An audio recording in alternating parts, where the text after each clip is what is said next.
እናንተዬ ለነገ አትጨነቁ ማለት ምን ማለት ነው? እትተክዙኬ ለጌሰም ለነገ አትጨነቁ እስመ ጌሰምሰ ትሄሊ ለርእሳ ነገ ለራሷ ትጨነቃለች። ያአክላ ለዕለት እክያ ለቀኑ የራሱ ድካም ይበቀዋል፣ የራሱ ጥፋት ይበቀዋል ይላል። ምንድን ነው ሳለ ነገ አትጨነቁ ማለት? እንደ አህዛብ እንደ እንስሳ ዝም ብላችሁ እያውደለደላችሁ ኑሩ ማለት ነው። መጽሐፍ ቅዱስ በማቴዎስ ወንጌል ምዕራፍ 6 ቁጥር 34 ያለውን ስለ ነገ አትጨነቁ የሚለውን ምዕራፍ 6 መጨረሻ ቁጥር ላይ ያለውን አሰብኩት፣ አንድምታውንም አነበብኩት እና ስለ ነገ መጨነቅ ይጠቅማል አይጠቅምም? መጽሐፉ አይጠቅምም ይላል። ስለ ነገ አታስቡ፣ አትጨነቁ። ነገ ለነገር ለራሷ ትጨነቃለች። ለዛሬ ተደሰቱ፣ ለዛሬ ባላችሁ ተስማምታችሁ ተስተካክላችሁ ኑሩ ማለት ምን ማለቱ ነው? ጭንቀት ለክርስቲያን ገንዘቡ ነው? በአንዳች አትጨነቁ የሚል ቦታ በሌላም አለ። የሚያስጨንቃችሁን ሁሉ በእኔ ላይ ጣሉት፣ እኔ እሸከምላችኋለሁ፣ እኔ አለሁላችሁ አለ ጌታ።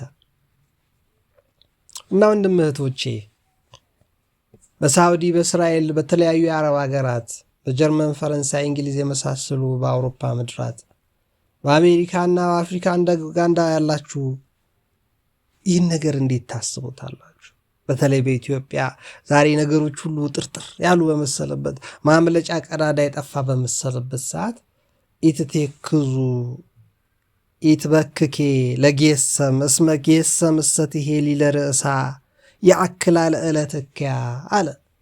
ለዕለት ለቀን ክፋቷ ይበቃታልና ለነገ አትጨነቅ አለ። አንድም ይላል መጽሐፉ ለነገ እበላለሁ ብለህ ዛሬ እስክትጠግብ ሆድ እስኪነረት ቁንጣኔ እስኪይዛ አትብላ። ምክንያቱም ለነገ አይቆይም።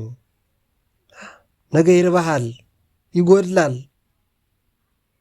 ያሰራጫጫቸዋል። የሰውነት ክፍል አንጀት ፈጭቶ አፍሃል ላምጦ ጉሮሮ ውጦ ሆድክ ስራውን ሰርቶ የሚፈለገውን ወደ ስራ የማይፈለገውን ከቶ ነገ ደግሞ አምጣ ይልሃል። ስለዚህ ለዛሬ ብላ እንጂ ለነገ በላው፣ ለነገ ጠዋት ቁርስ በላው፣ ለነገ እራቴን በልቻለሁ፣ ለነገ ምሳዬን በላው አትበል። ስለዚህ ስትመገብም በመጠን ተመገብ፣ ለበኋላ እኔ የበላሁት አትበል፣ ሆድህ ያጎላልና። ተፈጥሮ ይዞ ማስቀመጥ እንደ ባንክ ቤት አቁሮ እንደ ጉድጓድ ሰብስቦ ውሃ መያዝ አይደለምና ለነገ ብለህ አትጨነቅ። አንድም ለነገ ብለህ ምርት አትሰብስብ፣ በጎተራ ገንዘብ ከተህ አትስገብገብ። ነገ ለነገ ይጨነቃል፣ ለዛሬ ተጠቀምበት። ይሄ ማለት አጥፋው በትነው ማለት ነው? ይሄማ ጥበብ ያጎድላል። ያለህን በስነ ስርዓቱ በአግባቡ ተጠቅመ ለራበው፣ ላዘነ፣ ለተጨነቀ፣ ለተቸገረ ትርፍ ከሰጠህ ሄደህ ስጥ ማለቱ ነው። እና ያለህን አንተን ሰጪ ሲያደርግ ሰጪው እግዚአብሔር አንተን ሰጪነት ደረጃ ከፍ ካደረገ የጎደላቸውን አስብበት ሲል ስልጣን ሲያለማምድ ክብርህን ከፍ ሲያደርገውን የሰጠህና ለነገ አትጨነቅ። ስለ ልብስና ስለ ምግብ ያወራል። ቅዱስ ጳውሎስንም ይጠቅሳል። ምግብና ልብስ ካለ ይበቃሃል። ያዕቆብንም ይጠቅሳል ከኦሪት ዘፍጥረት ምዕራፍ 6 ላይ ምን ያለውን ምበላው ምግብ ሰጥተኸኛል፣ ምለብሰው ልብስ አድርገህልኛል ይላል። በገዳም ላለ የዕለቱ ይበቃዋል፣ በከተማ ላለ የዓመቱ ይላል። ምን ማለቱ ነው? በከተማ ያለ ደሞዝ ግብር የሚቆረጥበት የዓመት ነውና የዓመት ልብስ፣ የዓመት ቀለብ፣ ለዓመት ልብስ ካለ ይበቃሃል። የዓመት ያህል እንዴት እሰበስባለሁ? ዛሬ እኮ ነገሮች ጭንቅ ሆነዋል፣ ግራ ያጋባሉ፣ ማጣፊያው አጥሯል የምትል አትጨነቅ የሚለው ነገር ላይ ይይዛል። በቃ አትጨነቅ። ለምን ስትለው ስጋን የፈጠረ ልብስ መስጠት እንዴት ያቅተዋል? ከውሃ ከአፈር ከእሳት ከነፋስ አስማምቶ 4 ባህሪያትን አዋህዶ ሰውነት የሚባል ከአጥንት ከጅማት ከስጋ ቆጣጥሮ ውብ አድርጎ ከእግር እስከ ራስ ፀጉር የፈጠረ አምላክ ለምግብ ያንሳል ብለህ ታስባለህ? ይላል፣ ይሞግተናል።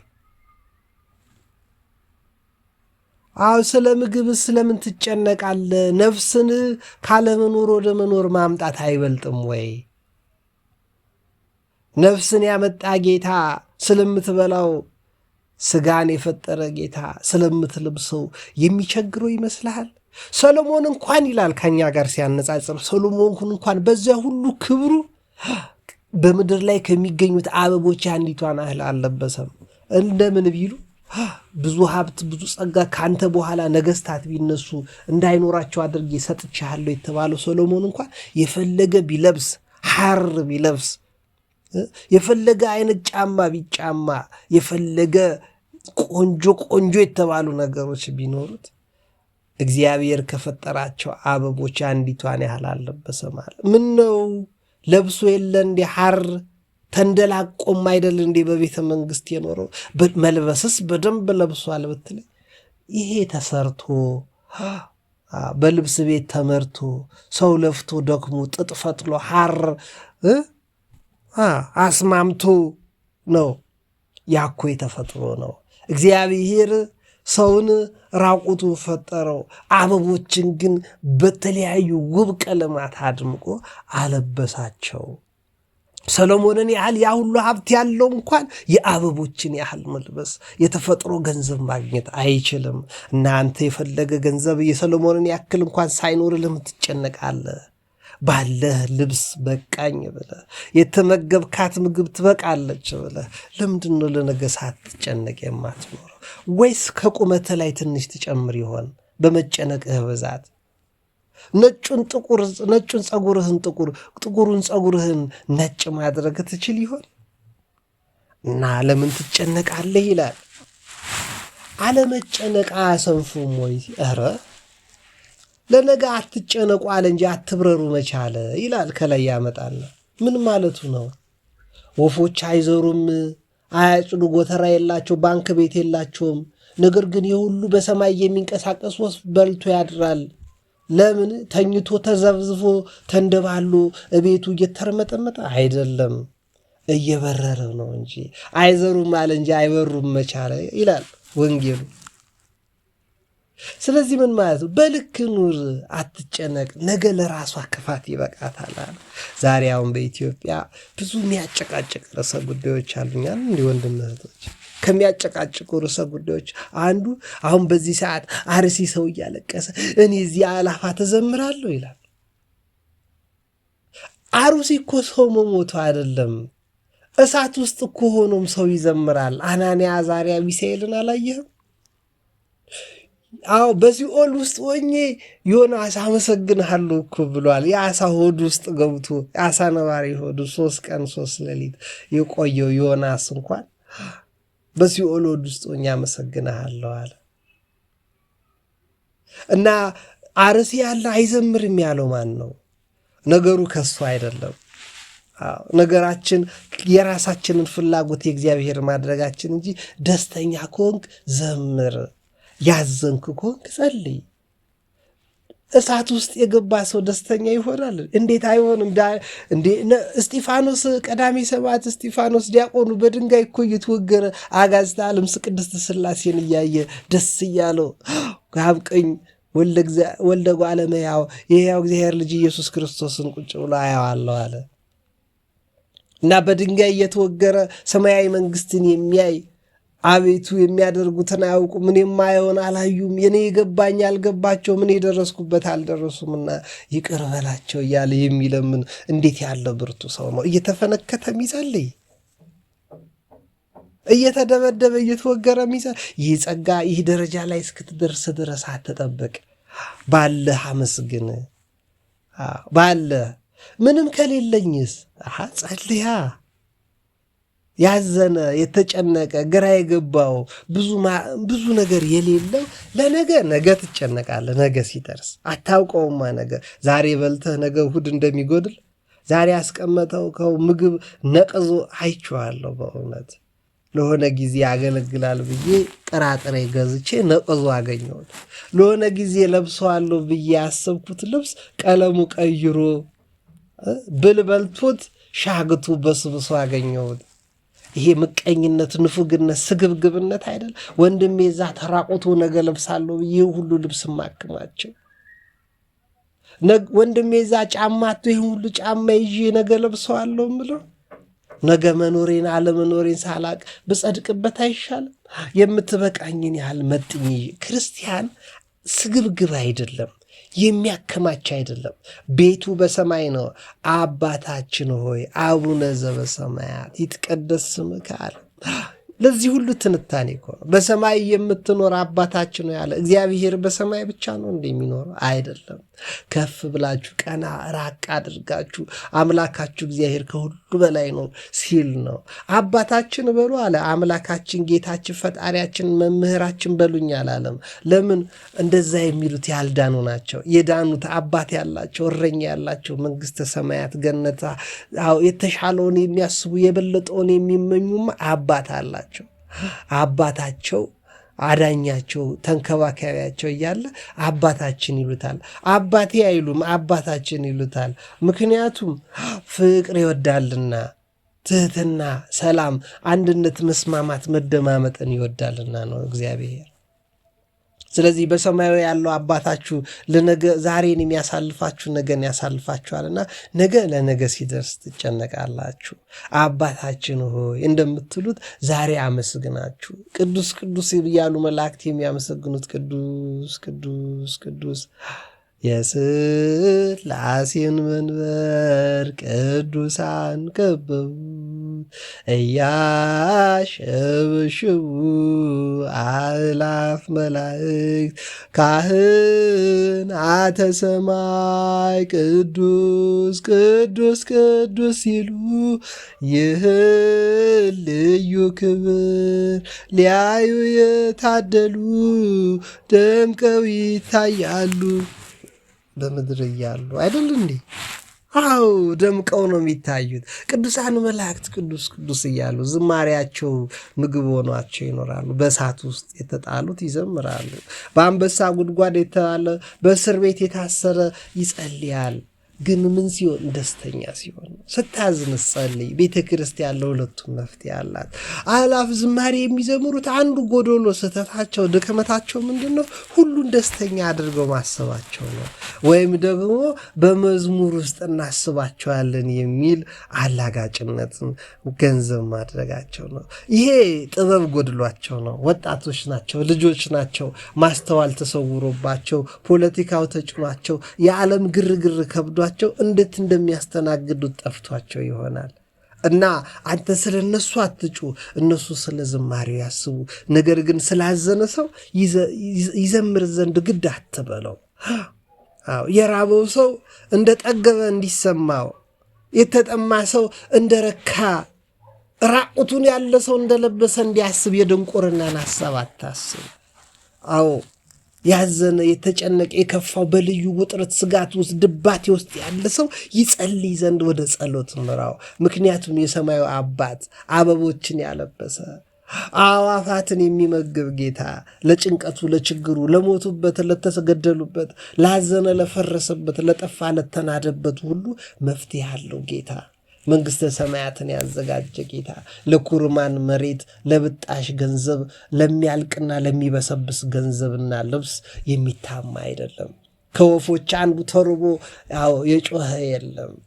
ከአበቦች አንዱ ጠውልጎ ልብስ አጣው ብሎ ሰልፍ ይወጣ የለም። እና እነሱን እንዲህ የሚያለብስ ጌታ ለአንተ መንግሥተ ሰማያትን ያዘጋጀ፣ በዚህ ሁሉ መሬት ላይ በዚህ ሁሉ ምድር ላይ ተንቀሳቀስበት፣ እንዳሻ ፈንጭበት ብሎ የፈጠረህ አምላክ እግር ሰጥቶ፣ ለዛውም ሂድ ሲልህ እግር ሰጥቶ፣ አይ ሲልህ ዓይን አድሉ፣ ስማ ሲልህ ጆሮ ሰጥቶ፣ ተናገር ሲልህ ምላስ አንደበት ሰጥቶ፣ ዳስ ሲልህ እጅ ሰጥቶ ነው።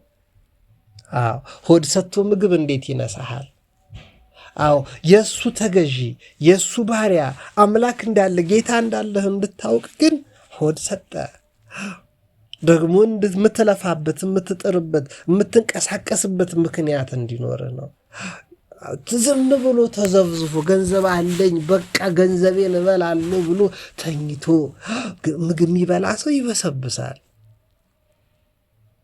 የተፈጠርከው ገንዘብ ለማከማቸት ቤት ለመቆጠር ዕቃ ለመከመር አይደለም፣ እንድትደሰት ነው። እንድትደሰት ግን በመጠን በአግባብ ሁሉ እንድታደርግ ነው። ደስተኛ ስትሆን እንድትዘምር። ሀብት አያስደስትም? በእርግጥ ሀብት አያስደስትም። ምቾት አያስደስትም? እውነት ነው፣ ምቾት አያስደስትም። እንዴት አያስደስትም ምቾት? እንዴት ሀብት አያስደስትም?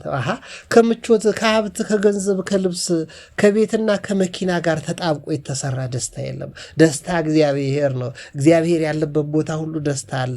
ለምሳሌ ብትል እነ አናንያ አዛርያ እነ ሚሳኤል እሳት ውስጥ ሆነው ደስተኞች ነበሩ። ዳንኤል የአንበሶች ጉድጓድ ውስጥ እያለ ደስተኛ ነበር። ዮሴፍ እስር ቤት ሳለ ደስተኛ ነበረ። ስለዚህ ይዘምር ነበረ።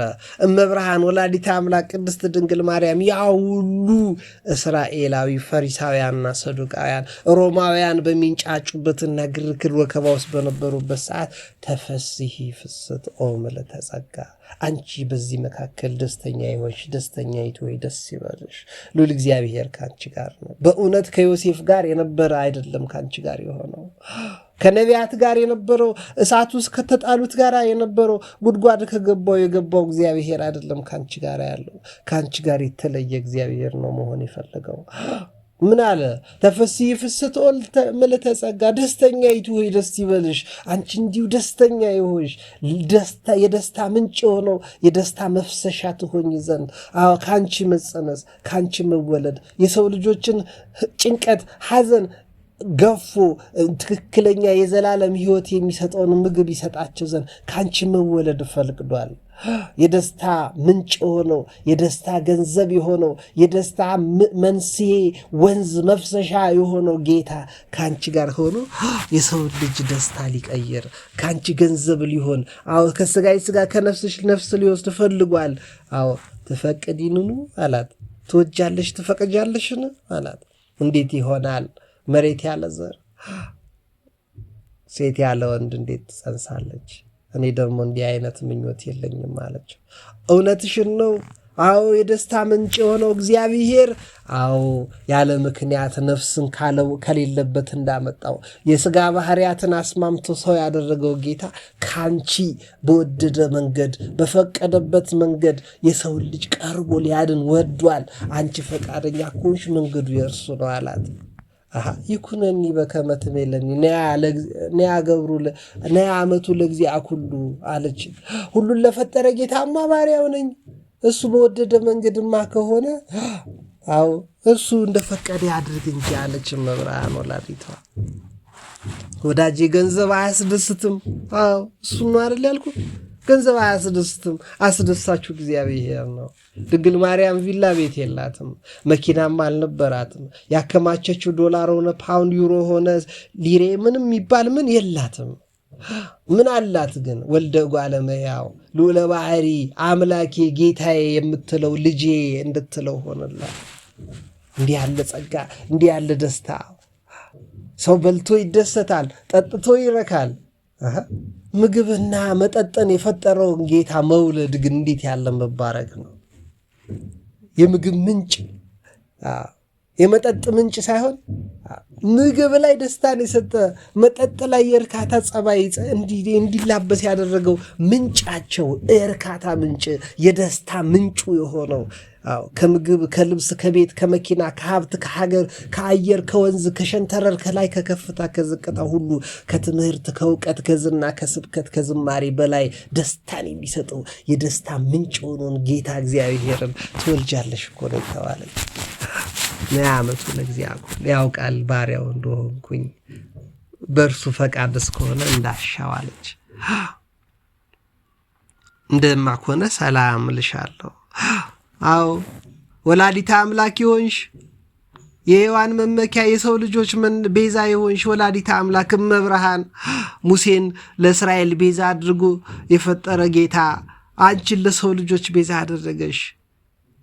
ምክንያት መንስኤ ሆንሽ መነሻ ሆንሽ ቤዛዊተ ኩሉ ዓለም ተፈስሒ ያለሽ ለዚህ ነው። ከሴቶች መካከል ተለይተሽ ብትገኚ ለዚህ ክብር አበቃሻል። እና ከሴቶች መካከል ተለይታችሁ የተገኛችሁ እህቶች አላችሁ? ከወንድሞች መካከልስ ለምንድን ነው ለነገ የምንጨነቀው? መብርሃን አትጨነቅም። ለዛሬ ያላት የምታደርገውን ስታደርግ ነው የነበረችው። ቅዱሳን አባቶቻችን ነቢያት፣ ጻድቃን፣ ሐዋርያት የሚባሉት ሁሉ ለነገ ሲጨነቁ ሲተክዙ የምናውቃቸው የሉም። ባላቸው ደስተኞች ሆኑ። ባላቸው ማድረግ ያለባቸውን ሲያደርጉ የነበሩ ናቸው። ሁሉም እንደዚህ በልክ ሲኖሩ ተባርከዋል፣ ተቀድሰዋል። ለሰማያዊ ጌታ ሆድን ለፈጠረ አምላክ፣ ሰውነትን ስጋን ለሰጠ ጌታ፣ ነፍስና ስጋን አስማምቶ ለፈጠረ አምላክ ተገዢ በሆኑ ቁጥር ኃይል፣ ጸጋ፣ በረከት፣ ረድኤት ሲያለብሳቸው ነው የኖረው እና ወንድም እህቶች በረከታችን እንዳይገፈፍ ጸጋችን እንዳይነሳን ገንዘብ በማከማቸት በመቁጠር ይኸው ቤተ ክርስቲያን ገንዘቧ እየተወሰደ ነው እየተባለ አይደል? አሁን በአማን ነጸረ በፌስቡክ ላይ የጻፈውን እያጋራሁ ነበር። አዎ አከማቻለሁ ብትል ታጣዋለህ፣ እሰበስባለሁ ብትል ይጎድልብሃል፣ አወኩ ስትል ይናዳል፣ ደረስኩ ስትል ይርቃል። እና የሚሻለው ምንድነው? ሁሉን ማቅረብ፣ ሁሉን ማዋደድ፣ ሁሉን ማስማማት፣ ደስታን መስጠት የሚችለውን አምላክ ደስተኛ ከሆንክ በዝማሬ አመስግነው። እያዘንክ ከሆነ እየጸለይክ አቡነ ዘበሰማያት በል። አንድ ታሪክ ማቴዎስ ወንጌል ላይ ይጠቅሳል። እሱን ጠቅሼ ልፈጽም። ምን ይላል? አንድ ገዳም ገዳሙን ላንበበው እንዴ? አንድ ገዳም አንድ ሰው መጣ እና ምን እየሰራችሁ ትኖራላችሁ? እንዲህ የሰማይ ወፎችን አታዩም? አይዘሩም፣ አያጭዱም፣ ጎተራ አያከማችሁም፣ አይለፉም፣ የሰማይ አባት ይመግባቸዋል ብሏል እኮ አለ። መጥቶ ገዳም ነው እንዴ? አዎ። ይሄ ነገር አበምኔቱ ጋር ተሰማ። አበምኔቱ ሲሰማ በቃ ለእሱ የሚያነበው መጽሐፍ ስጡት ተባለ። መጽሐፍ አንብቦ ደስ እያለው ጠበቀ። ካሁን ግን ይጠሩኛል አለ። ለእራት ረሱት። ለዘውትሩ ይደውሉ ነበረ ለእራት። የዛ ቀን ግን ሳይደውሉ ቀሩ። ምክንያቱም አበምኔቱ አትደውሉ፣ ዝም ብላችሁ እራት መታችሁ ብሏል። ብሎ ኋላ ያ መጽሐፍ የተሰጠው አንባቢ ሆዱ ሲሞረሙረው ሰውነቱ ምግብ ሲጠይቀው ወደ አበምኔቱ ሄደ። ሌላ ቦታ እንብላ እንጠጣ ይላሉ። ምን ነው አባ በአንተ ገዳም እንብላ ተብሎ ተጠርቶ አይበላም ወይ ብሎ ጠየቀው አበምኔቱ። አንተ መንፈሳዊ ስለሆንክ ነው። መንፈሳዊ ስለሆንክ አይዘሩም አያጭዱም በጎተራ አያከማችሁም ብለህ እዚህ ለገዳማውያን ለመናንያኑ አትልፉ አትድከሙ ብለሃቸዋል። ስለዚህ ሳትደክም ያበላህ እንደሆነ መጽሐፍ ሰጠንህ፣ እሱ አይበቃህም ወይ አሉት። አባቴ ይቅርታ፣ ለካ አይዘሩም ነው ያለው እንጂ አይበሩም ለካ አላለም። እውነት ነው። ተቀምጬ መብላት ነው ለካ የፈለግኩት። ማን የደከመውን ነው የምበላው። እውነት ነው አባቴ ይቅርታ ብሎ ይቅርታ ጠይቆ ከገዳማውያኑ ተስማምቶ ኖረ ይላል የማቴዎስ ወንጌል ምዕራፍ 6 ተረጓሚ ላይ። እና ለነገ አትጨነቁ ሲል ዛሬ ባላችሁ ተደሰቱ፣ ደስተኛ ሆናችሁ ዘምሩለት፣ ደስተኛ ካልሆናችሁ ጸልዩ እንጂ ብዙ አትስጉ። የሰማዩ አምላክ የፈጠራችሁ ካለመኖር ወደ መኖር ያመጣችሁ አባት እናት የመረጠላችሁ ጌታ ለምሳሌ ሚስት የለም እያላችሁ አትጨነቁ። በቢሊየን የሚቆጠሩ ሴቶች አሉ። ባል የለም ብላችሁ ደግሞ አትሞላፈቱ። ቅምጥሊቷ ግን በሕይወቷ ሳለች የሞተች ነች እንድትባለው አትሁኑ። ይህ ሁሉ ቢሊየን የሚቆጠር ያላገባ ወንድ እኔ ለምሳሌ አንዱ ነኝ። ባል የለም አትበሉ። ሚስት የምፈልግ አንዱ ነው ያለው። ባል የሚፈልጉ ብዙ ሴቶች አሉ። ሚስት የሚፈልጉ ሴቶችም ወንዶች ባል የሚፈልጉ ሴቶችን አውቃለሁ። የኛ ችግር ፍልስፍና አስተሳሰባችን ገንዘቤን እንዳይበላው፣ እቤቴን እንዳይደርስበት፣ ዕውቀቴ ላይ እንዳይሻማኝ ከዚህ ጋር መኖር አልፈልግም እያልን ምርጫ እየደረደርን እያበዛን የራሳችንን ሰላም ነጥቀን ለነገ እየተጨነቅንና እየሰጋን ነገ እንዲህ አይነት ልጅ በወልድ እንዲህ አይነት ባል ቢሆን እያልን እየተጎመዠን ዓለምን የቅዠት መድረክ አድርገናት ተስፋ ቆርጠን ባለን ሳንደሰት ዕድሜ ገፍተን እንደኔ ጺማም ሆነን ነጭ ጸጉር እያወጣን እየጠወለግን እንደኔ ደርቃችሁ እንዳትቀሩ ነው የምመክራችሁ። ብዙ ዕድል ያባከንኩ ሰው ስለሆንኩ ነው የምነግራችሁ። ብዙ አባቶችና እናቶች ወንድሞችና እህቶች ያባከኑ ይኖራሉ። አትባክኑ። በተሰጣችሁ በደስታ በልክ ኑሩ። የማታውቁት ብዙ ነገር ነው።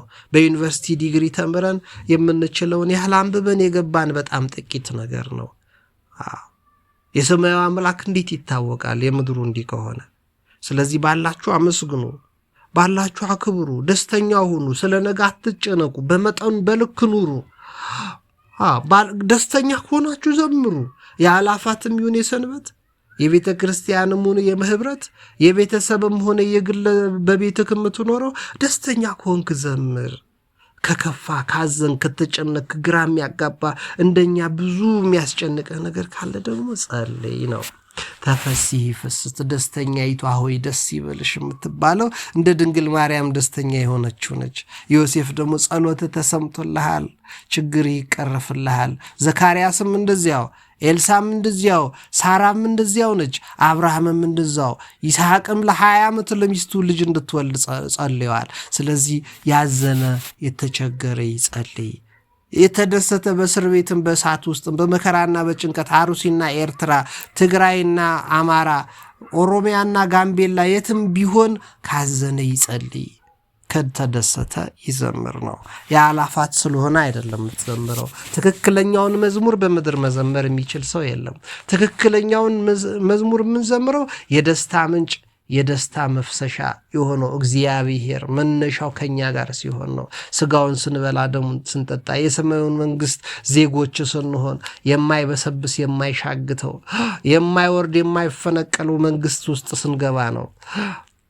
በምርጫ በውድድር በፉክክር መግባት መውጣት የሌለባት እግዚአብሔር የሰራት ለወዳጆቿ ኑ ሀቤ ቅረቡ ይህን መንግስት ውረሱ እናንተ አባቴ ብሩካን ተርቤ ያበላችሁኝ፣ ተጠምቼ ያጠጣችሁኝ፣ ታርዤ ያለበሳችሁኝ የሚለው ወልደ ጓለመያው ልዑለ ባህሪ ወልደ አብ ወልደ ማርያም የሚባለው መድኃኔ ዓለም ኢየሱስ ክርስቶስ የሚነግስባት የሚመራትና የሚያስተዳድራት ረሃብ፣ ጭንቀት፣ ችግር፣ ሐዘን፣ ውጥረት ይሄ ምንድነው የዓመት በጀት ምን የሌለባት ካገኙ ማጣት ከገቡ መውጣት የሌለባት ሳይበሉ መራብ የሌለባት ሳይጠጡ መርካት የዘላለም ገንዘቧ የሆነባት የዘላለም መንግስተ ሰማያት ላይ ስትገቡ ነው ትክክለኛውን ዝማሬ የምንዘምረው። በዚህ ብታገኝ ታጣለህ፣ ብታጣ ታገኛለህ። በዚህ ሙሉ ደስታ የለም። የዘማሪያን ዝማሬ ስትዘምሩ ደስታችሁ ያለ ልክ አይሁን። አዎ በልክ ዘምሩ፣ በልክ ተደሰቱ፣ በመጠን ኑሩ። ነገ ሲደርስ ትጨነቃላችሁ። ለዛሬ ኑሩ ማለት ይህ ሁሉ የያዘ ነው ለማለት ነው። አበዛውባችሁ፣ በጣም አበዛውባችሁ። የብስራትን ቃል እነግራችኋለሁ ብዬ አበዛውባችሁ። እስቲ እንዴት አሰባችሁት? እንዴት አገኛችሁት? ሀሳብ አስተያየት ስጡ። ሰላም ዋሉልኝ ወንድም እህቶቼ፣ ይመቻችሁ። እሺ